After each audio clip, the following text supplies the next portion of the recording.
Al-Quran kalau berbicara tentang wanita, memang lebih banyak sosok wanita sebagai istri dibahas dalam Al-Quran dibandingkan sebagai ibu.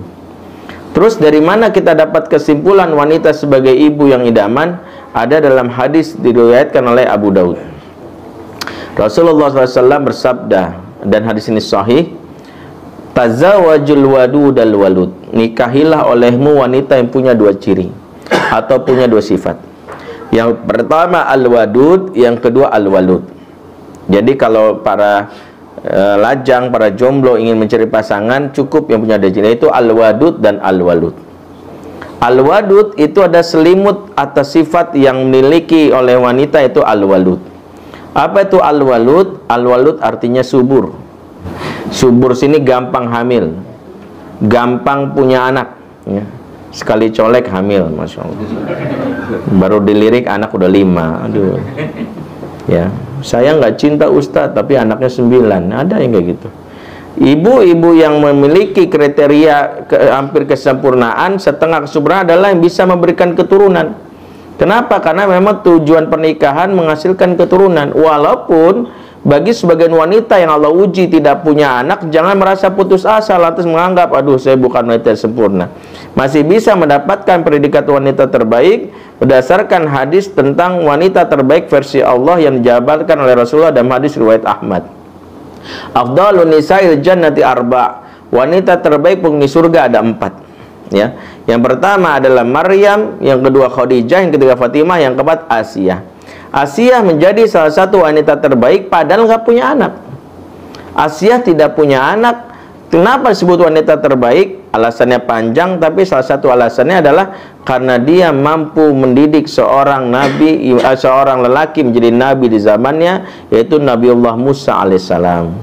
Sehingga dari sisi inilah bagi para wanita yang diuji oleh Allah tidak mampu memberikan keturunan atau punya anak sebagaimana Asiyah, maka punya PR atau ingin mengejar target menjadi wanita terbaik, yaitu mendidik anak orang lain agar menjadi lelaki hebat di zamannya. Dari sinilah saya simpulkan bahwa prestasi terbaik wanita selain menjadi ibu adalah guru. Jadi kalau wanita harus mentok-mentok, ya pengen mencari pekerjaan, jadilah guru. Baik. Wanita, kembali kepada hadis riwayat Abu Daud tadi. Wanita yang terbaik pertama memiliki kesempurnaan, yaitu dengan memiliki anak. Cukup dengan kalimat memiliki anak ternyata belum. Makanya Rasulullah menyelimuti kalimat al-walud dengan al-wadud. Al-wadud adalah sifat yang harus dimiliki wanita sebelum menjadikan dia sebagai ibu. Apa itu al-wadud? Al-wadud itu berakar kata dari al-wudda. Di dalam surat Maryam ayat 96 Allah sebutkan hal ini. Allah sebutkan innalladzina amanu wa amilus solihati sayaj'alul lahumur rahmanu wudda.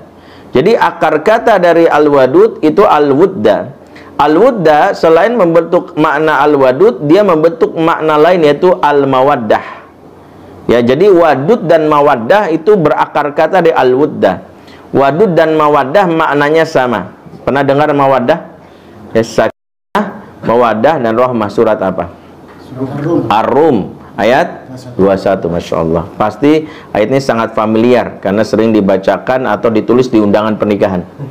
Ya, jarang saya lihat undang pernikahan nulis surat At-Taubah gitu atau Al-Anfal itu. Itu undangan Munasoroh Palestina biasanya.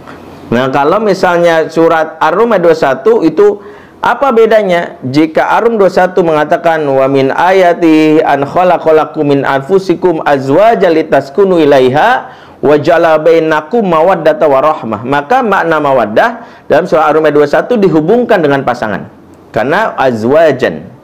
Sementara makna al-wadud dihubungkan dengan perannya sebagai fungsi kelahiran, yaitu al-walud. Maka al-wadud fungsinya maknanya sama tapi dihubungkan kepada anak. Itu bedanya. Apa artinya dua kalimat ini? Arti dua kalimat ini dari kata al-wudda, yang arti al-wudda disebutkan oleh Al-Alusi, yaitu cinta atau kasih sayang yang membuat seseorang ingin nempel atau mendekat. Itu salah satu maknanya. Cinta yang membuat nempel namanya al-wadud atau al-mawaddah. Jadi kalau misalnya suami istri atau bapak dan ibu mau mengukur diri, apakah kami masih mawaddah, lihat apakah masih nempel atau tidak. Jadi kalau ibu ke dapur dipepetin terus sama suami, ya mas kena minyak nih, kena minyak, aduh kamu tuh nakal. Nah itu tanda masih mawaddah. Ya, mawaddah itu keinginan pengen nempel, ya. Ketika misalnya istri lewat main iseng ditepak gitu ya, ih kamu tuh gitu ya, di pipinya ditoel atau maaf bokongnya ditepak, itu bukan karena iseng atau apa, karena ada kecenderungan mawaddah. Makanya suami istri kalau mawaddah misalnya naik bis ya, kemudian lama-lama istri bersandar di bahu suami ya, kalau di bahu jalan kan dilarang ya. Kalau punya pasangan tuh di bahu pasangan, yang jomblo di bahu jalan kata gitu ya. Kalau kita tiba-tiba lagi naik kereta atau naik tiba-tiba bersandar, ini menunjukkan efek mawaddah. Mawaddah itu kecenderungan untuk bersentuhan. Makanya kalau suami istri mawaddah, walaupun sudah berusia emas pernikahannya, ya pengantin veteran kata orang, kalau kondangan masih gandengan tangan, itu mawaddah. Ini bukan mau show off sama jomblo, tuh kita gandengan, bukan. Karena mawaddah itu bukan bersamamu aku tenang, bukan tanpamu aku tak nyaman. Itu mawaddah. Makanya serasa butuh pegangan. Makanya suami istri kalau mawaddah, mohon maaf, tidurnya pun bersentuhan fisik walaupun tidak berhubungan. Berpelukankah, bergenggaman tangan atau beradu pipi, itu suami istri mawaddah. Silakan ukur. Maka kalau tidurnya masih pisah-pisahan, itu tidur anak kos-kosan. Nah, ini makna mawaddah dulu. Jadi pahami dulu. Kalau pengen ukur, selama ini kan taunya sakinah, mawaddah, rahmah. Sakinah aja maknanya panjang, ada 13 makna. Mawaddah dulu. Ya, makanya kalau misalnya ibu lagi belanja di mall digandeng sama suami ya, kalau ini antara mawaddah dan biar nggak kelihatan kemana-mana, kalau itu beda. Kalau ini perpaduan antara romantis dan ekonomis ya. Ya, kenapa? Karena wanita kalau belanja wajib digandeng supaya langsung ke parkiran ya. Nah, kalau nggak digandeng susah pak ya. Niat dari rumah beli rinso, pulang bawa TV LG kan bahaya. Jadi maka digandeng ya. Tuh, ini supaya mengamankan isi dompet. Nah, itu mawaddah. Jadi mawaddah itulah yang harus dipahami oleh para suami istri. Oh, sudah lama kami tak bersentuhan fisik, tak bergenggaman tangan, tak beradu pipi. Berarti mawaddah telah dicabut dalam pernikahan kami. Silakan ukur. Berarti kita nggak bahas mawaddah, kita bahas al-wadud sesuai hadis. Berarti dari al-wadud sendiri ibu sudah paham maknanya berarti kan? Apa itu al-wadud? Cinta yang membuat anak selalu ingin nempel. Maka efek dari al-wadud yang paling besar dirasakan adalah bawaannya anak tuh apa-apa mama, apa-apa mama. Kalau pulang, nak, pampersnya ganti dulu sama mbak, sama mbak, nggak mau, maunya sama mama.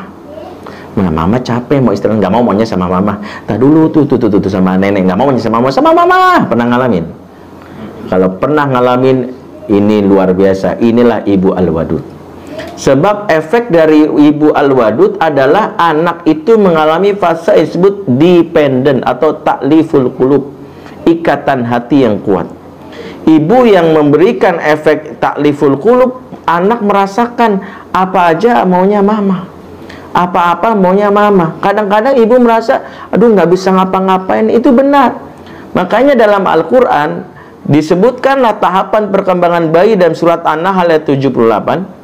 Dan juga di dalam beberapa ayat lain, di dalam surat Al-Aqaf, saya lupa, ada surat As-Sajdah ayat 9, juga dalam surat Al-Isra. Allah memberitahu kita sebuah kalimat yang indah. Kata Allah, wallahu akhrajakum min butuni ummahatikum la ta'lamuna syai'a wa ja'ala lakumus sam'a wal absar wal afidah la'allakum tashkurun. Allah keluarkan kamu dari perut ibumu dalam keadaan tidak tahu apa-apa, dan Allah menjadikan pendengaran, penglihatan, dan hati agar kalian bersyukur. Di ayat yang lain polanya selalu sama. Pendengaran, penglihatan, hati. Pendengaran, penglihatan, hati. Ini isyarat dari Allah. Memang organ yang pertama kali aktif anak-anak pendengaran. Makanya kenapa sunnahnya diazankan. Beda dengan Nasrani yang dikasih tanda salib, itu nggak efektif. Penglihatan baru efektif bayi itu 6 bulan setelah dia lahir, karena 0 sampai 6 bulan jarak pandang bayi maksimal 30 cm. Setelah itu barulah emosi dia, dari kata afidah jamak dari kata fuad. Fuad itu sesuatu yang bergolak, dari kata tafaud artinya emosi. Jadi hati di sini maknanya adalah emosi. Jadi kalau kita lihat tahapannya pendengaran, penglihatan, dan hati, apa hubungannya ayat ini? Ayat ini memberi isyarat buat para orang tua, khususnya ibu. Apa pesan Allah kepada para orang tua? Siapa yang waktu kecil sering didengar suaranya oleh anak, Siapa yang waktu kecil sering dilihat wajahnya oleh anak, itu yang kelak akan mengikat hati anak. Maka disinilah kalau kita lihat betapa banyak anak yang kurang kuat hubungannya sama ibu, mungkin bisa jadi waktu kecilnya dia jarang mendengar suara ibunya. Terlebih di zaman sekarang, ada ibu netain anaknya sambil main online. Udah belum? Cepetan, cepetan gitu, dia nggak ngomong. Padahal momen itu momen untuk mengatakan, ya Allah, nah terus, nah aduh Masya Allah, seneng deh mamah deh, apa kamu makin besar, kamu jadi anaknya soleh, diajak ngomong. Makanya kenapa? Karena pendengaran yang harus pertama kali dengar adalah orang tuanya. Yang kedua adalah bagaimana ibu dan ayah di umur ini harus beradu muka dengan muka, face to face. Rasulullah mengajarkan kalau bicara sama bayi, dalam hadis riwayat Muslim yang diceritakan bagaimana Rasulullah berbicara sama cucunya Umamah. Umamah ini anak dari Zainab dan Abul As. Rasulullah kalau bicara sama cucunya selalu beradu muka dengan muka, ya, bahkan menjulurkan lidah. Kemudian ketika lidahnya kelihatan, cucunya tertawa melihat lidah Rasulullah yang kemerahan. Kemudian berencana hendak menggigit lidah Rasulullah. Apa yang dilakukan Rasulullah? Rasulullah ingin supaya cucunya itu men-scan yang pertama kali wajah Rasulullah sebagai pihak yang paling penting di dalam benak dia. Inilah pesan kepada para orang tua. Jika ortu bicara sama anaknya, efeknya haruslah beradu muka dan muka. Apa yang terjadi kalau anak mengalami stimulan ini, khususnya dilakukan oleh ibu, anak akan mengalami fase yang disebut bau tangan. Bau tangan itu yang istilah orang-orang Indonesia, artinya apa-apa mamah, nempel mulu. Dikasih sama orang nggak mau, nangis, maunya sama mamah. Itu benar. Kenapa? Karena fase yang benar lalui anak itu 0-2 tahun adalah fase dependent. Mamah menjadi yang pertama kali menjadi rujukannya, yang disebut dengan ta'liful qulub atau ikatan hati. Sehingga kalau anak punya ikatan hati yang kuat di umur ini, memang maunya mamah setelah 6 bulan. Bahkan mamanya dioper sedikit nggak mau. Di kepala dia mamah yang pertama, setelah itu ayah, setelah itu nenek, setelah itu kakek atau pembantu. Untuk ayah, kakek, nenek, pembantu boleh bergantian, tapi mamah yang pertama. Mamah yang pertama. Efeknya apa? Nanti anak punya ikatan batin yang kuat saat anak dewasa. Ya, saat anak dewasa, misalnya dia pulang kuliah, handphonenya mati, kemudian dia pulang ke rumah, ternyata mamahnya itu nangis di pojokan, langsung sensi, mama maafin ya, mama bener deh, aku tuh tadi tuh nggak lupa ngasih kabar, tapi handphoneku mati, jangan nangis dong mah, gitu. Padahal mamanya nangis gara-gara nonton drama Korea, kan gitu.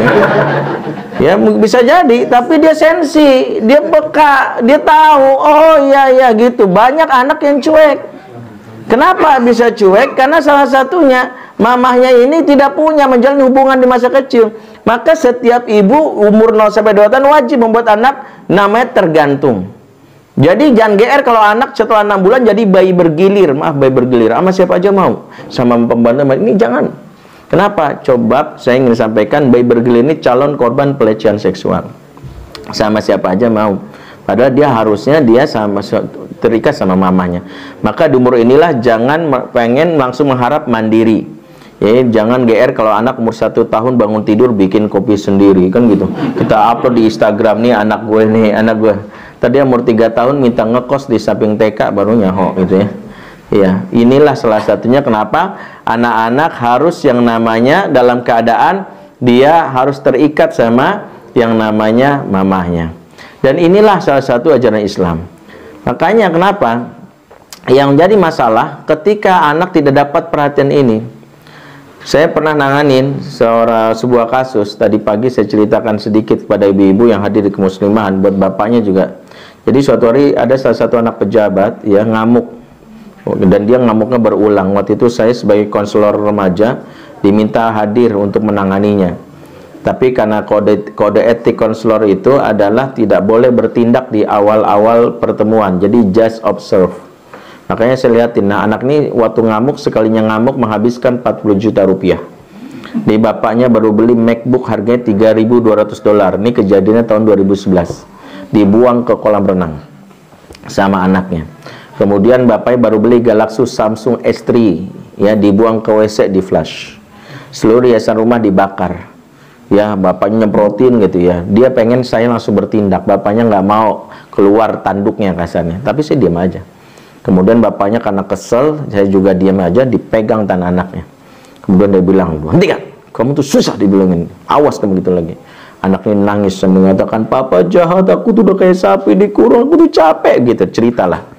Kemudian mamanya turun di lantai 2 untuk mendukung papanya. Kamu tuh ya susah dibilangin, bener-bener kamu keterlaluan. Dengan respon cepat, anak ini langsung berucap kalimat kasar. Apa lu, anjing, babi, maaf, saya sampaikan kalimat ini supaya memahami. Seluruh kalimat binatang sampaikan kepada ibunya. Yang menarik adalah begini, dia marah sama papanya tapi masih sopan. Papa sih gitu ya, aku, menyebut diri aku. Tapi kenapa sama mamanya keluar kalimat lu, gue, bahkan kalimat yang kasar. Ya. Dan sindrom ini saya baru tahu namanya sindrom mommy is enemy. Ini sindrom baru yang muncul khususnya di era milenial. Dan ibu-ibu harus paham kenapa muncul sindrom ini. Yang pertama, akhirnya saya melakukan konseling kepada yang namanya anak gadis ini sekitar 17 kali. Di pertemuan ketiga dia cerita, mohon maaf kalau cerita ini mungkin ada sedikit yang ngalami, tapi jangan salah sangka seolah-olah saya menyindir. Saya ingin kita mencari solusi dengan ambil pelajaran dari kisah ini. Anak ini cerita, waktu aku umur 1 tahun, mamahku dapat beasiswa ke Swiss. Waktu itu dia GM di sebuah perusahaan dan mengambil perusahaan beasiswa. Dia pengen ASIku terpenuhi, maka mamahku meres ASI sampai dulu di freezernya penuh dengan ASI pakai botol beling gitu. Dulu belum ada gerakan yang sekarang seperti ibu menyusui. Kata mbokku, habis itulah mamah bilang, pokoknya kalau nanti ASIku habis, bilang aku cari donatur ASI lah, yang jelas donor ASI, supaya anakku dapat ASI sampai 2 tahun. Ya, sehingga mamah tetap berangkat ke kuliah ke luar negeri dan aku ditinggalkan di umur 1 tahun. Jadi om, benernya aku nih memang full ASI 2 tahun, tapi aku minumnya dari botol. Emangnya gue anak botolan? Kalimat memangnya aku anak botolan ini, mohon jangan salah kaprahi. Saya ingin sampaikan begini, banyak ibu salah memahami konsep ASI dengan mengatakan sudah mama kasih ASInya full 2 tahun. Inilah salah kaprah yang besar.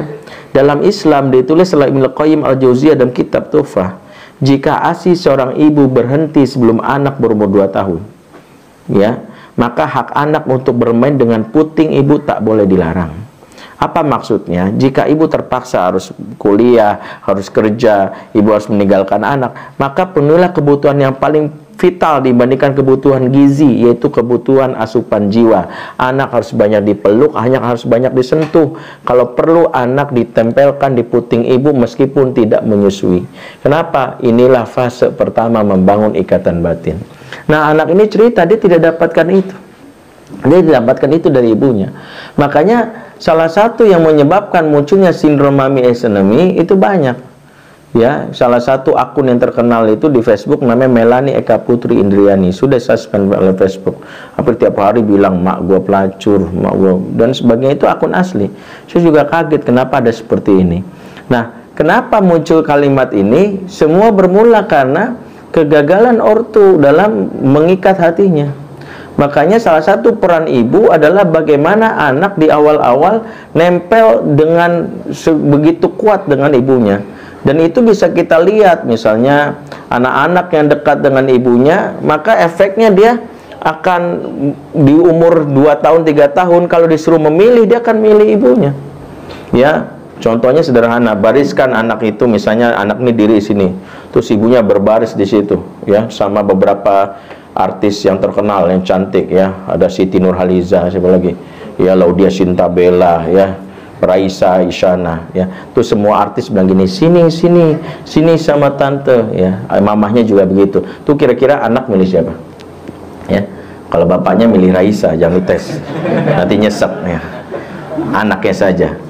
Anak akan milih siapa, Bu?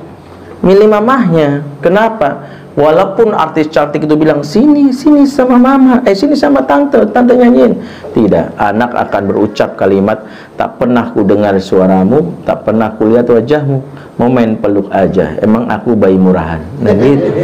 Itu anak kecil yang benar. Nah, kegagalan mengikat hubungan emosi dengan anak ini ditandai dengan sifat al-wadud. Makanya al-wadud itu harus dimiliki ibu. Al-wadud itu kekuatan cinta yang membuat wanita menjadi lebih kuat daripada laki-laki. Ini disebut the power of mama.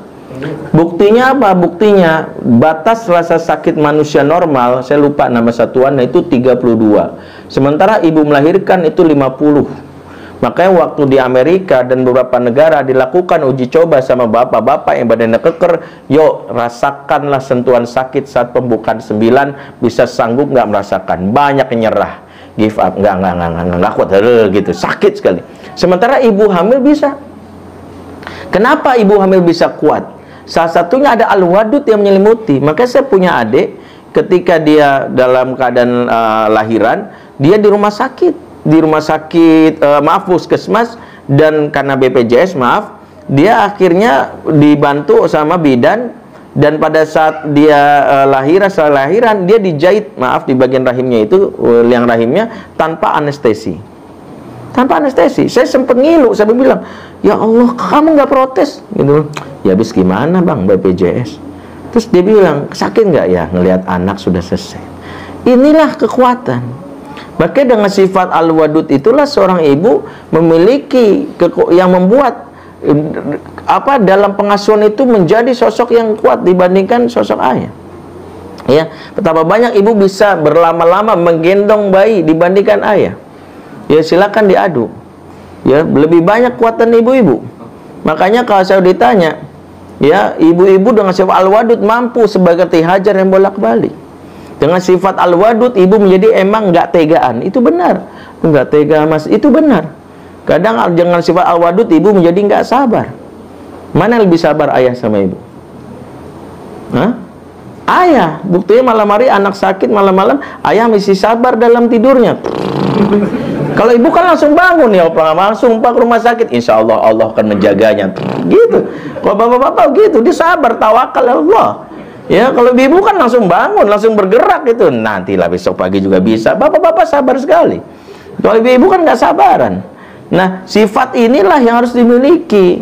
Maka ketika ibu punya sifat al-wadud, ibu melakukan tugas pokok sebagai seorang ibu yang disebut namanya mengikat hati. Dan Ibnu Taimiyah dalam kitabnya yang disebut Majmu'ul Fatawa membuka rahasia konsep pendidikan, dan ini dibahas juga oleh Syekh Fathiyakan. Apa konsepnya? At-ta'lif qabla ta'rif, at-ta'rif qabla taklif.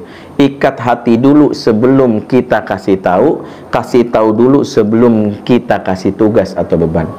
Makanya ortu yang bakal sukses mendidik anaknya, yang dia pikirkan di umur 0 sampai 7 tahun itu bukan banyak nasihat, tapi banyak mengikat hati. Inilah salah satu terjemahan kalimat kenapa Ali bin Abi Thalib mengatakan didik anakmu 0 sampai 7 tahun layaknya raja. Maksudnya layaknya raja apa? Agar dia merasakan kebaikan kita, lantas hatinya terikat kepada orang tuanya. Ya, sehingga kalau sudah terikat apa? Orang kalau hatinya terikat, dia mudah dikendalikan. Sebagaimana kata Ibnu Taimiyah, fa innal qalba malik wal a'dha'u junuduhu. Hati itu adalah raja, yang lain ibarat prajurit. Kalau hati sudah tunduk, yang lain akan mengekor. Makanya kalau anak hatinya sudah tunduk, mudah dikendalikan. Kenapa? Karena dia sudah terikat hatinya sama orang tuanya. Inilah kenapa pengasuhan itu ibarat bermain layang-layang. Silakan kau terbang setinggi-tingginya, tapi kalau ayah melihat, bunda melihat ada angin yang akan menghempasmu, bunda dan ayah akan segera menariknya. Kalau tali itu kuat, maka dia sampai ke tangan kita. Tapi kalau tali itu lemah atau putus, nyangkut dia di sungai, ketemu bandar narkoba. Nyangkut dia di pohon, ketemu predator seksual. Tali yang saya maksud namanya ikatan hati. Dan urusan mengikat hati inilah mengapa bandar narkoba itu memiliki yang namanya skill khusus. Saya nggak tahu sudah sampaikan apa belum, diskusi saya dengan beberapa pengurus di Badan Narkotika Nasional di Indonesia. Itu saya baru tahu kalau di luar negeri, ternyata para pengedar profesional itu, mereka sebelum melakukan tugasnya, mereka ikut workshop parenting dulu 3 hari. Mereka itu punya teknik yang disebut teknik grooming. Grooming itu istilah untuk orang anak, untuk pencinta hewan, yaitu adalah ikatan hati antara pemilik hewan dengan pet atau piaraannya. Nah, pengedar atau pelaku kejahatan ini, mereka mengincar anak kita, khususnya yang perempuan misalnya, berbekal hashtag di Facebook atau di Instagram. Apa hashtag yang dicari? Itu hashtag mewakili perasaan mereka. Ya, galau, bete, KZL, Kezel gitu ya, ini banyak. Kemudian setelah dapat hashtag itu, mereka lihat akunnya. Setelah lihat akunnya, mereka akhirnya apa? Mereka mencoba untuk mencari, kemudian mereka membuat akun palsu pengedar ini atau pelaku kejahatan ini. Ya, akun palsu ini ditampilkan foto profil cowok yang kelihatannya soleh dan ganteng pula. Udahlah ganteng, soleh ya, tampang Korea, hati Mekah. Begitu setelah itu dia bikin status mulai dari update Al-Quran, update hadis, perkataan ulama, kalimat-kalimat bijak. Setelah itu, setelah banyak statusnya, dia request pertemanan. Setiap anak gadis yang dalam keadaan labil atau istilah mereka ababil dapat request seperti ini, begitu gembira. Udahlah ganteng, soleh pula, siapa yang nolak? Kemudian di accept pertemanannya. Setelah itu dia cuma nunggu momen kalau anak gadis ini tiba-tiba melakukan kalimat misalnya, aduh bete banget sekolah kok gini amat sih, muncullah dia di komennya sok bijak. Tenang ya dek, innallaha ma'as-sabirin, Allah bersama orang-orang yang sabar. Ya, tenang saja. Seperti itu, sehingga masuklah dia, sehingga mulailah japri dia. Mulailah japri, disitulah anak gadis kita terpesona, terpedaya, sehingga dia terbujuk rayunya.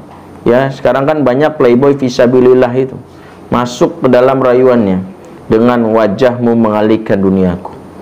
Bapak kamu supir angkot ya, soalnya kamu ngetem terus di hati aku. Kelepak-kelepak. Kamu ibarat Densus 88. Kenapa? Soalnya kamu mendadak menyergap isi hatiku. Begitu. Banyak. Akhirnya anak gadis ini diajak ketemuan. Ketika diajak ketemuan dia mau, kaget. Awal mula wajahnya tidak seperti yang ada di Facebook, tapi karena langsung ditawari makanan, minuman, kebaikan itu menghapus wajahnya. Ini skill dasar. Kalau ingin kalau ingin orang memaafkan keburukan wajah kita, berbuat baiklah dengan dia, kan gitu ya. Salah satunya gitu. Ini skill ya. Makanya setelah itu mulai dikasih minuman yang sudah dicampur zat adiktif. Lama-lama dia nanya, enak banget nih minumannya. Ujungnya kalau kamu mau bisa disediain. Ketika sudah mulai candu, barulah ditawari dua pilihan, jadi pengedar atau menggadaikan tubuhnya untuk bisa dinikmati sama banyak laki-laki dungbelang, waliyazubillah.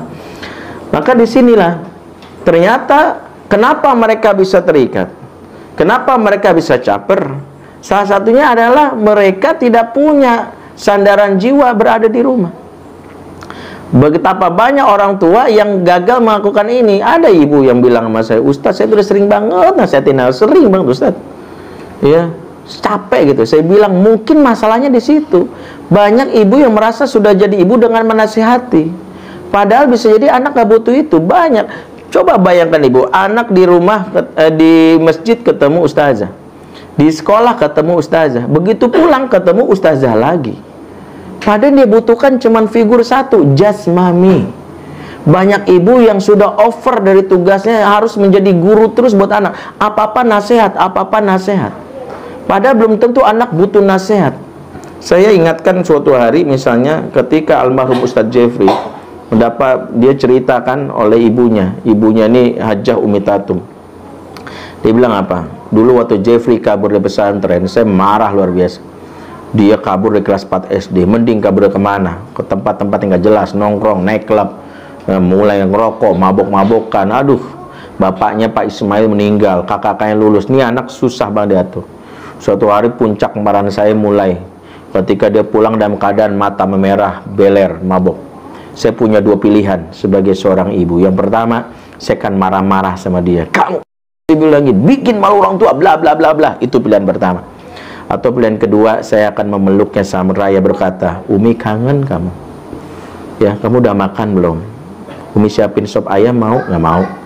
Ya sudah, tidur gih. Umi sudah beresin kamar kamu. Kalau kamu mau besok bangun pagi kita jalan yuk. Udah lama nggak jalan.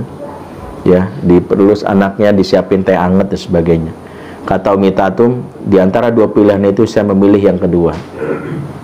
Ternyata berbekal yang kedua itulah Jeffrey kembali kepada jalan hidayah. Dari situlah saya bisa memahami ternyata banyak anak yang tidak membutuhkan ayat-ayat Quran lewat lisan ibunya. Yang dia butuhkan cukup ayat-ayat cinta lewat wajah orang tuanya. Banyak kita gagal menerjemahkan ayat-ayat cinta lewat sikap kita. Kita tidak menjadi marketing terbaik atas produk terbaik. Mohon maaf saya katakan ini. Islam baik, produk terbaik, tapi kadang kita jadi marketing terburuk. Wajar sebuah produk terbaik disampaikan dan marketing terburuk nggak laku. Sebaliknya produk terburuk, marketingnya baik, pasti laku. Contoh, maaf, walaupun ada yang nggak sepakat, rokok. Lihat SPG rokok. Kalau di Jakarta, di mal-mal itu SPG didandan rapi, kemudian menarik. Datang anak muda pulang dari sekolah, disapa, pagi ganteng. Tuh, ya Allah, gue ganteng gitu. Dia sadar, yang nyapa siapa? Kalau ini ada, kita baru pulang. Kamu nih, Tupperware mana? Tupperware mana? Ya, Tupperware ditanyain. Bukannya nanya anak sehat apa enggak, Tupperware yang dipikirin. Ini anak pulang bukannya disambut, dipeluk, dicintai. Kamu udah makan belum? Ya Allah, ya dipeluk. Ini kegagalan kita. Jujur, bukan saya salahkan, ibu saya juga mungkin. Kenapa kita tidak mampu menerjemahkan? Saya selalu ingatkan, jika kita mampu membuat anak takluk dengan cinta, rumus cinta itu nggak pernah berubah dari zaman dulu sampai zaman sekarang. Tahu rumusnya? Cinta akan membawamu kembali di sini. Jika tidak hari ini, mungkin nanti. Makanya seorang ibu harus sadar kekuatan cinta ibu itu yang akan mengalahkan cinta semua manusia di muka bumi ini. Dia akan sadar, dia nggak akan dapat cinta dari orang lain. Tapi ketika al-wadud itu hilang, yang ada ibu lebih banyak sifat tega. Ya, makanya banyak ibu anak pulang posisinya bukan sebagai ibu, udah kayak manajer. Nah, anak nangis muncul, proposal mana? Proposal ditanyain. Bukannya yang diminta adalah bagaimana melakukan pelukan kepada anaknya. Makanya saya sering, kalau saya ingat hal ini, saya jadi ingat misalnya bagaimana ibu saya dulu. Ya, bahkan saya bilang ibu saya ini, ya nggak tahu ya, mungkin Faris juga bilang ibu saya itu dari kelas 2, dia nggak sekolah, ya mungkin. Kalau saya tanya, saya bilang cuma lulus sampai kelas 2 SD ibu saya. Ibu saya itu kelas 2 SD, kemudian dia orang kampung, nggak ngerti, saya manggilnya emak. Dia nggak sekolah. Ya. Saya ingat waktu saya SMP, saya berprestasi. Tapi saya punya hobi yang buruk waktu itu, punya pergaulan. Nongkrong sama teman-teman malam-malam. Di mana? Di mall. Di Jakarta itu daerah Bekasi, Pondok Gede. Saya biasa nongkrong, ya. Kemudian saya kenal lah sama teman-teman yang ngerokok, dan itu salah. Tapi saya mau nggak mau, ini ngikut. Ada yang nawarin mabok-mabok, alhamdulillah berkat doa ibu saya nggak ikutan. Gak ada yang nawarin pil Nipah, Megadon, Koplo, nggak. Cuman ngerokok iyalah karena penasarannya aja. Setiap malam saya pulang jam 1. Bapak saya ini keturunan ulama, bapak saya dari kampung di Sumatera Barat. Jadi ketika malam Senin, kalau tidak salah, saya itu pulang jam 12 malam, bapak saya itu udah dapat laporan di tetangga kalau saya nongkrong. Bapak saya marah banget itu. Dan bapak saya itu sudah siap di depan pintu rumah, di depan itu. Begitu saya pulang nyantai gitu ya, sambil bawa gitar, tiba-tiba buka pintu, bapak saya nunggu, sini kamu. Tiba-tiba bapak saya ngeluarin gespernya. Bapak saya ngeluarin gesper, sini kamu. Begitu bapak saya mau cambuk saya, kamu susah diatur gitu. Tiba-tiba ibu saya keluar dari kamar. Ibu saya langsung memeluk saya, langsung dia menegap saya. Begitu gitulah, langsunglah cambuk itu kena ke punggung ibu saya. Dah! Disitulah saya langsung kaget gitu. Ibu saya langsung menahan sakitnya. Saya mengatakan, terus gak apa-apa, pukul aku. Terus bapak saya kaget karena dia nggak biasa menyakiti istrinya. Tapi dia bilang, pergi kamu, ini urusan anak laki-laki sama bapaknya. Kurang ajar, dia bikin malu sebagainya. Enggak, kata dia. Dan saya ingat kalimat ibu saya apa? Jangan pernah sakiti anakku. Aku yang melahirkannya. Aku yang tahu rasa sakitnya. Kalau kamu ingin menyakiti dia, sakiti aku dulu. Aku tahu rasa sakitnya tadi. Saya bilang, mak, nggak apa-apa, mak, aku udah biasa kan. Enggak, kata dia, dipeluk saya. Saya menahan gitu. Saya bingung karena harus bersikap gimana. Bapak saya bilang, pergi kamu. Kamu nanti kena, biarin. Katanya. Aku yang ibunya harus kau nasihati. Aku yang harus dihukum. Aku gagal mendidiknya. Jangan dia. Aku ingin dia. Aku tak rela anakku disakiti. Saya nggak tahu itulah momentum kenapa dulu waktu saya merasakan itu. Saya merasakan. Saya nggak tahu bersikap gimana, tapi seingat saya bapak saya juga bukan seorang yang suka menyakiti. Dia lepaskan gespernya tapi masih ngancam, kamu bebas malam, lihat nanti masuk kamar dibuang gesper. Ibu saya langsung sakit cuma bilang, makan dulu. Dan saya nggak kasih menahan, saya tahu makan dulu, enggak, udah makan nggak makan dulu, dibawa langsung disiapin makan. Peristiwa itulah yang menguatkan saya betapa luar biasanya ibu saya. Pagi saya sekolah, saya tahu bapak saya meneruskan hukumannya. Kemudian bapak saya mengatakan nggak ada uang jajan setelah ini, cari sendiri. Nah, saya seorang anak berkelas 2 SMP, nggak ngerti apa-apa.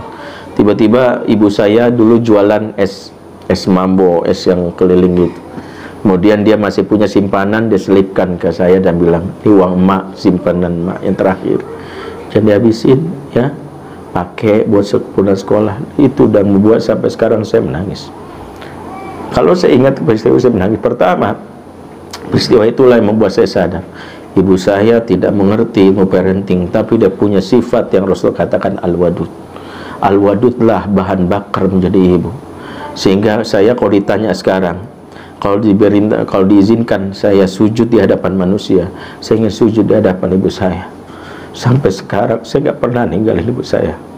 Bahkan anak saya tahu, saya nggak pernah mengatakan pada ibu saya apapun ibu saya mau. Saya tinggal sama ibu, padahal anak kami sudah 5. Saya tinggal di rumah ibu saya. Kalau ditanya saya punya rumah nggak, saya tinggal sama ibu.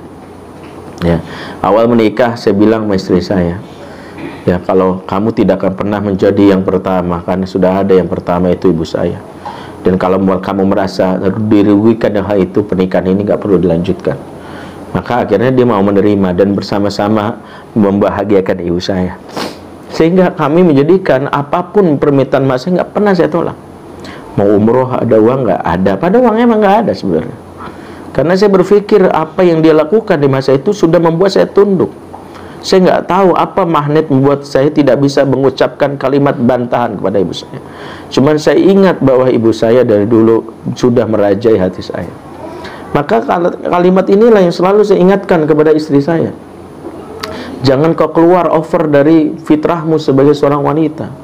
Biarkanlah aku yang menunjukkan ketegasan. Karena ar-rijalu qawwamuna 'alan nisa. Laki-laki adalah qawam. Qawam itu maknanya iqamatin nizam, menegakkan aturan. Sehingga dalam Islam itu yang menegakkan aturan bukan ibu, ayah. Maka kita lihat bagaimana Luqman ketika anak sudah menyimpang, dia nasihati anaknya, bukan mamahnya. Kalau sekarang banyak ibu-ibu yang role split, ketukar perannya. Dia menjadi banyak aturan di rumah, kamu tuh gak boleh ini dan sebagainya. Gila, gak boleh ini, gak boleh ini. Begitu bapaknya pulang, papa mau es krim, boleh. Kebalik, papanya bolehin, mamanya bilang enggak, ini salah kaprah. Dalam Islam yang benar, papa yang tegakkan aturan, karena dengan kekuatan dia. Maka ortu zaman dulu meskipun gak ngerti ilmu parenting, ya paham tugasnya. Papa yang bilang, kamu kok begitu lagi, TV papa jual, ngerti kamu? Ya sudah berkali-kali diingatin, nangis nih saya anak itu, dia langsung peluk mamanya. Mama, papa jahat. Papa, maksudnya baik, sini. Pak, jangan gitu dong, Pak. Begitu orang tua zaman dahulu. Dia yang lembut. Kalau sekarang yang bikin nangis mamanya misalnya. Dia mau peluk sama siapa? Peluk tiang listrik, kesetrum. Bingung sama siapa. Jadi kita lihat, papa nggak di rumah pun tak nyaman. Maka sering saya ingatkan ketika ibu tak lagi dirindukan, itu petaka pertama pengasuhan. Ya, ada seorang anak, saya dulu, ada orang Depok nggak di sini? Tinggal di Indonesia nggak ada ya? Saya di Depok tuh biasa nongkrong di Margonda, ya, saya di Margo City biasanya. Margo City tuh, walaupun saya tinggal di Bambu Apus tuh jadi tempat nongkrong saya. Bahkan anak saya udah sering ke situ. Saya dulu sebagai konselor remaja, saya nongkrong di time zone-nya, di lantai 3. Waktu itu lagi ada hobi baru namanya permainan di time zone Mai-Mai. Mai-Mai itu permainan asal Jepang ya, yaitu memainkan musik pakai glove, sarung tangan. Kalau biasanya kan pakai dancing, ini musik ya, cocok gitu. Dan itu ada kompetisinya di Indonesia. Ya, juara satunya dari Depok namanya Steven, orang non muslim, dan pacarnya Agnes, orang non muslim juga. Dia tinggal di Pesona Kayangan Depok, rumah elit. Saya waktu awal ketemu mereka itu nongkrong sampai jam 10. Awalnya biasa saja. Setengah 11 mulai sepi, yang cewek pulang, tinggal si Agnes ini sendirian. Jam 11 masih sendirian, dia yang lain cowok semua. Dia setia banget nungguin si Steven. Sampai setengah 12 masih aja di situ. Naluri sebagai pendidik mau nggak mau kan ngingetin kan. Saya bilang, Nes, udah jam setengah 12, pulang gih. Gak baik perempuan malam-malam. Ntar aja om, jam 2 aku pulang. Itu malam minggu. Saya bilang, hah? Jam 2? Nanti di rumah?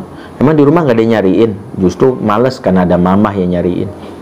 Justru aku nih dari tadi telepon mulu, males nanti didunin gitu. Diomelin. Mama kalau malam minggu pulang paling tidur jam 1. Nah nanti kalau mamamu tidur siapa yang bukain pintu? Tenang om, kunci di rumah sudah aku duplikasiin.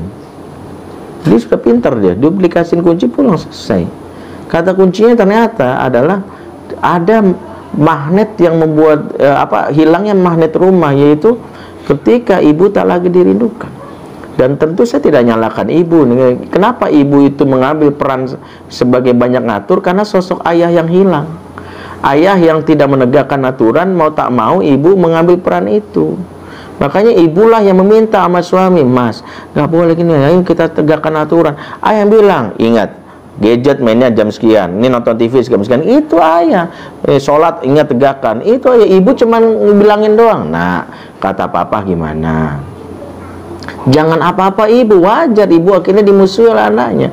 Kenapa? Karena ibu mengambil peran yang tidak boleh diambil. Peran ibu harus satu, al-wadud. Dan itu harus ayah bantu. Makanya ketika Luqman mendapati anaknya menyimpang, keluarlah wasiat Luqman itu. La tusyrik billah inna syirka la zulmun azim, dan seterusnya. Nah, kalau kita lihat, itulah kenapa fungsi ortu itu dalam Islam itu pertama kali harus dirindukan. Sebab kalau ortu tak dirindukan, itu petaka pertama pengasuhan. Saya dulu di 7-Eleven di Pancoran setiap Jumat malam sampai jam 5 pagi. Waktu saya gue sepeda, saya ketemu sama anak-anak yang tidur di kos-kosan hanya beralaskan tikar, kemudian pakai AC portable gitu kayak di sekretariat masjid. Kemudian saya tanya gitu, saya pikir dia anak orang miskin ya, habis setiap malam minggu ada mulu. Saya pikir, ternyata kaget, sebagian besar anak orang kaya, anak pejabat, anak pengusaha, anak salah satu ketua partai. Saya tanya, kenapa sih betah banget di sini? Asik om. Kenapa sih nggak pulang? Males. Ya, malesnya itu kenapa? Bukan karena rumahnya kecil, karena rumah yang besar kalau tak mendapatkan keamanan, kenyamanan dari ortunya, dia tidak akan tertarik untuk pulang. Makanya ortu, ayah dan ibu beramai-ramai, bukan sekadar memikirkan bangunan fisik rumahnya, tapi juga membuat suasana yang nyaman agar menjadi magnet untuk anaknya. Sebab banyak anak merasa I have house not home. Saya punya rumah tapi tidak punya suasana rumah, home. Ya, house-nya ada tapi tidak ada home. Nah, pusatnya ada di mana? Di orang tua, khususnya dalam ini adalah ibunya. Nah, ikhwatal iman azakumullah. Karena itu sebagai sebuah penutup ya, besok kita akan lanjutkan ya sampai hari Ahad ya, atau Senin saya ngisi tarawih. Ahad tanya jawab. Hari Senin biasanya karena Ustaz sudah tablik akbar, nggak ada ya. Besok saya jawab ya. Sebenarnya kajian ini masih panjang, tapi saya ingin sampaikan beberapa poin dampak kalau buah yang diperoleh dari ortu dirindukan. Tapi waktu membatasi. Kesimpulannya adalah kalau kita bisa berkaca ya dari berbagai macam fenomena negeri ini, khususnya anak-anak yang tumbuh ABG, ikatan hati ortu dan anak saya bagi menjadi dua fungsi, walaupun fungsi dasarnya banyak. Fungsi pertama, kalau anak sudah dekat sama ortunya, nempel secara fisik dan psikis, yang pertama anak menjadikan ortunya sebagai rujukan nilai atau rujukan nilai. Dia selalu mengucapkan kalimat kata papa gue, kata emak gue, itu kalimat yang wajib kita syukuri. Kata papaku, kata abiku, itulah yang tadi saat khutbah Jumat saya sampaikan ketika Yusuf digoda oleh Zulaikha. Saat dia dalam keadaan sudah terdesak, walaqad hammat bihi wa hamma biha, sungguh wanita itu hendak menggoda Yusuf. Wanita yang maksud bernama ya Zulaikha. Ya, nama aslinya siapa? Ismuha Ra'il, nama aslinya Ra'il. Ya, kalau ditanya nama aslinya Zulaikha adalah Ra'il. Kenapa Al-Quran menyebut Zulaikha? Karena memang sebagian besar cara Allah mengungkap keburukan orang-orang dalam Al-Quran selalu dengan nama samaran. Abu Lahab, nama aslinya bukan Abu Lahab, Abu Jahal. termasuk Fir'aun. Fir'aun itu nama aslinya bukan Fir'aun karena dia dibuat gelar raja di Mesir. Inilah salah satu adab dalam Al-Quran, betapa keburukan orang jangan kepo pengen tahu siapa orangnya, cukup pelajari hikmahnya saja. Zulaikha itu setelah diteliti oleh para pakar sejarah, nama aslinya Rahil. Ya, kalau ibunya Yusuf namanya Rahil. Ya, orang Ibrani nyebutnya Rahel. Ya, Rahel itu aslinya ibunya Yusuf. Ya, kalau Yusuf. Walaqad hamma bi, sungguh wanita itu menggoda Yusuf. Wa hamma biha, dan Yusuf pun nafsunya naik. Ini sebuah penggambaran bagaimana Al-Quran memberitahu Yusuf digoda Zulaikha, Yusuf nafsunya naik juga. Ini menunjukkan fitrahnya laki-laki. Kalau Nabi dalam ayat Quran saja digoda wanita cantik nafsunya naik, apalagi ustadz, ya, apalagi marbot musola, ya, guru TPA. Ya, jangan main-main dengan urusan perempuan, bisa jadi terjebak kita. Maka ayat ini mengingatkan, laula ara burhana rabbi, seandainya tak ada petunjuk dari Tuhannya. Allah memberi petunjuk kepada Yusuf sehingga dia bisa terselamatkan dari yang namanya pengaruh jahat dari Zulaikha. Ya, sebagaimana Allah menjaga Nabi Muhammad supaya tidak melihat konser yang menunjukkan aurat, dibikin tidur sehingga Nabi Muhammad bangun tidur dalam keadaan acara sudah bubar. Bedanya dengan Yusuf, Yusuf tidak dibikin tidur. Tahu cara Allah memberi nasihat Yusuf? Disebutkan oleh Syekh Amin Asy-Syinkiti dalam kitab Wayan, ra'a suratan Yakub alaihissalam fil jidar. Yusuf mendadak melihat wajah ayahnya di dinding. Ayahnya hadir saat itu di dinding. Ya, Yusuf asalnya dari mana? Hah? Ya, dari Tangerang, Yusuf Mansur. Yusuf dari Palestina. Akibat makar saudaranya dia terdampar di Mesir. Di Mesir nggak ada yang dia kenal. Tiba-tiba wajah ayahnya tuh kaget. Bahkan Imam Qatadah mengatakan, "Mathalahu Yaqub ba'adan lasbu'aihi." Nampak wajah Yakub menggigit kedua jari jemarinya seraya marah. Wa huwa yaqulu lahu, dan berkata, "Ya Yusuf, atahumu bi'amali sufaha wa anta maktubun fil anbiya." Yusuf, kenapa kau lakukan perbuatan orang bodoh? Kamu tercatat sebagai nabi. Melihat ayahnya sangat cepat kejadian ini, dia langsung sadar. Dia tidak ingin mengkhianati nasab dia. Fantaza Allah kulla syahwatin kana fi mufasilihi. Maka Allah cabut syahwat dari setiap presiden Yusuf. Dia tinggalkan tempat tersebut. Imam Ibnu Sirin juga mengatakan kalimat yang sama, kurang lebih redaksinya sama. Cuma bedanya Ibnu Sirin menyampaikan saat itu Yakub mengingatkan nasab yang ada dimiliki oleh Yusuf. Yusuf bin Yakub bin Ishaq bin Ibrahim Khalilur Rahman ismuka maktubun fil anbiya wa ta'mal amala sufaha. Banyak, ada 12 riwayat tentang penggambaran Allah ketika Yusuf digoda Zulaikha. Yang ini saya sampaikan, Syekh Amin Asy-Syinkiti mengatakan, inilah hebatnya hubungan ayah dan anak.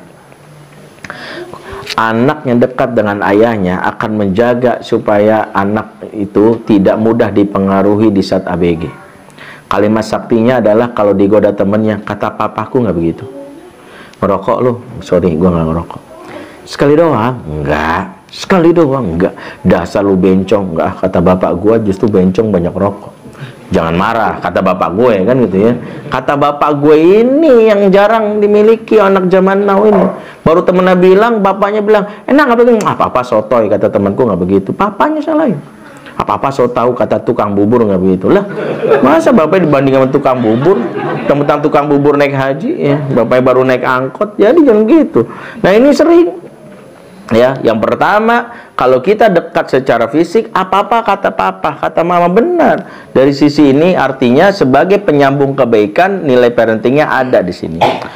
Yang kedua, dan ini penting, khususnya di era zaman digital ini, kedekatan emosi ortu dan anak, khususnya dengan ibu dan ayahnya adalah anak akan tidak punya rahasia atau privasi. Salah satu kiat mendidik anak di era milenial cuma satu, menjebol privasinya. Sehingga hati-hati kalau anak sudah mulai memprotek handphonenya. Kalau keluar kamar, lemarinya dikunci. Kalau keluar rumah, kamarnya digembok pakai rantai kapal. Ada tulisan, jika mendekat bom meledak, wah bahaya. Dia sedang memberi isyarat, mama, papa, urusan kita sebatas pemberi nafkah dan penerima nafkah aja. Urusan aku mau curhat, aku sudah punya teman. Urusan aku mau tahu tentang masalah seks, itu pacarku sudah ngajarin, waliyazubillah. Itulah kenapa anak-anak ABG nggak boleh punya privasi. Privasi bagi anak ABG sejatinya akan membunuhnya. Dan itu kejadiannya banyak. Ya, kalau saya ceritakan pengalaman saya nanganin seorang anak ustazah itu panjang. Tapi intinya anak ustazah ini sampai akhirnya menjadi korban perkosaan. Itu gara-gara dia berhubungan dengan seorang laki-laki di dunia maya. Dan dia selalu mengatakan nggak apa-apa, nggak apa-apa. Bahaya. Makanya kenapa nggak perlu anak itu dipaksa buka passwordnya. Dia akan cerita sendiri. Mama, masa di kelas tadi ada naksir aku. Masa sih? Iya mah dia kirim puisi sama aku. Lihat tuh mah, Pangeran Diponegoro. Alah, ini puisi perang. Lu apaan? Memang kalau puisi cinta gimana tuh? Kalau puisi cinta kayak papa baru kirim kemarin. Mah, sudah aku transfer 100 juta. Itu puisi cinta. Singkat tapi jejelep ke hati. Mudah-mudahan bapak-bapak sini udah pernah bikin puisi gini loh. Belum, Masya Allah, kita doakan. Dan bapak-bapak sini tobat semuanya, amin ya. Ya, ibu mau puisi yang kau bagai bulan purnama di keheningan malam, atau sudah aku transfer 100 juta? Selesai udah. Yang kedua ini lebih menarik bagi wanita. Anak akan cerita apa aja. Ya tadi aku di kelas kan gini-gini. Memang begitu kalau dekat. Apa yang terjadi kalau anak bisa cerita? Ya kalau baik bisa kita kuatkan, hebat. Kalau buruk kita bilang enggak begitu. Kok sama teman dipukul? Boleh marah tapi nggak dipukul. Lain kali nggak usah ya. Iya. Tadi sholat nggak sempet. Nggak usah marah. Yang jelas dia terbuka. Karena memang itu kita mengantisipasi keburukan dari lingkungan dari situ.